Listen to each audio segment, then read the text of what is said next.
മറ്റൊരു വീഡിയോയിലേക്ക് എല്ലാവർക്കും സ്വാഗതം. ഇന്ന് നമ്മൾ പരിശോധിക്കുന്നത് രാജ്യത്ത് വീണ്ടും ഒരു കർഷക സമരം ആരംഭിച്ചിരിക്കുകയാണ്. ഇതിൻ്റെ അവസാനം എന്താകും? കേന്ദ്ര സർക്കാരിനെ താഴെയിടാനുള്ള ശക്തി ഈ കർഷക സമരത്തിനുണ്ടോ? കർഷക സമരം മുന്നോട്ട് വെക്കുന്ന പ്രശ്നങ്ങൾ എന്തൊക്കെയാണ്? വീണ്ടും ഒരു സമരത്തിലേക്ക് രാജ്യം പോകുമ്പോൾ എങ്ങനെയാണ് സർക്കാർ അതിനെ നേരിടാൻ പോകുന്നത്? അങ്ങനെയുള്ള കാര്യമാണ് ഇന്നത്തെ വീഡിയോയിൽ നമ്മൾ പരിശോധിക്കുന്നത്. താങ്ങുവില അടക്കമുള്ള വിഷയത്തിൽ തീരുമാനമാകാത്തതിനെ തുടർന്നാണ് കർഷകരുമായുള്ള മന്ത്രിതല ചർച്ച പരാജയപ്പെട്ടത്. ഇതോടെ സമരവുമായി മുന്നോട്ട് പോകാൻ കർഷക നേതാക്കൾ തീരുമാനിക്കുകയും ചെയ്തു. ഇന്ന് രാവിലെ 10 മണിയോടെ ദില്ലി ചലോ എന്ന മാർച്ച് ആരംഭിച്ചു. അതിന് ശക്തമായ രീതിയിൽ തന്നെയാണ് നേരിടാൻ ഇപ്പോൾ സർക്കാർ തീരുമാനിച്ചിരിക്കുന്നത്. കർഷകരുടെ ദില്ലി മാർച്ചിനെ നേരിടാൻ ഹരിയാന ദില്ലി അതിർത്തികളിൽ കടുത്ത നിയന്ത്രണം ഏർപ്പെടുത്തിയിട്ടുണ്ട്. ഹരിയാനയിലെ 7 ജില്ലകളിൽ ഇന്റർനെറ്റ് നിരോധനവും അതോടൊപ്പം തന്നെ നിരോധനാജ്ഞയും ഏർപ്പെടുത്തിയിട്ടുണ്ട്.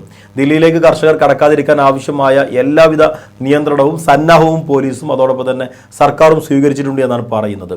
200ഓളം കർഷക സംഘടനകളാണ് ഈ സമരം പ്രഖ്യാപിച്ചത്.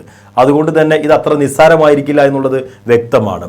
2 വർഷം മുമ്പ് നടന്ന കർഷക സമരത്തിലെ സാഹചര്യം ആവർത്തിക്കാതിരിക്കാൻ വേണ്ടിയിട്ട് കടുത്ത നിയന്ത്രണങ്ങളാണ് ഹരിയാന ദില്ലി അതിർത്തികളിൽ ഏർപ്പെടുത്തിയിരിക്കുന്നത്. പഞ്ചാബിൽ നിന്ന് ഹരിയാനയിലേക്ക് കർഷകർ കടക്കാതിരിക്കാൻ അതിർത്തികൾ പോലീസ് ബാരിക്കേഡും കോൺക്രീറ്റ് ബ്ലോക്കുകൾ ഉപയോഗിച്ചുകൊണ്ടാണ് അടച്ചത്.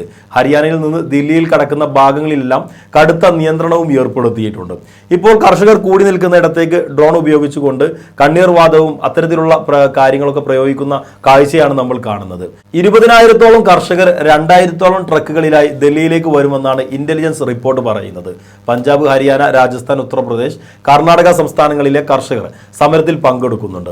സംയുക്ത കിസാൻ മോർച്ച രാഷ്ട്രീയേതര വിഭാഗം ഉൾപ്പെടെയുള്ള 200ഓളം കർഷക സംഘടനകൾ ഈ ഒരു സമരത്തിൽ പങ്കെടുക്കുന്നത് കൊണ്ട് തന്നെ അത് രാജ്യം കണ്ട ഏറ്റവും വലിയ ഒരു സമരത്തിലേക്കാണ് പോകുന്നത്.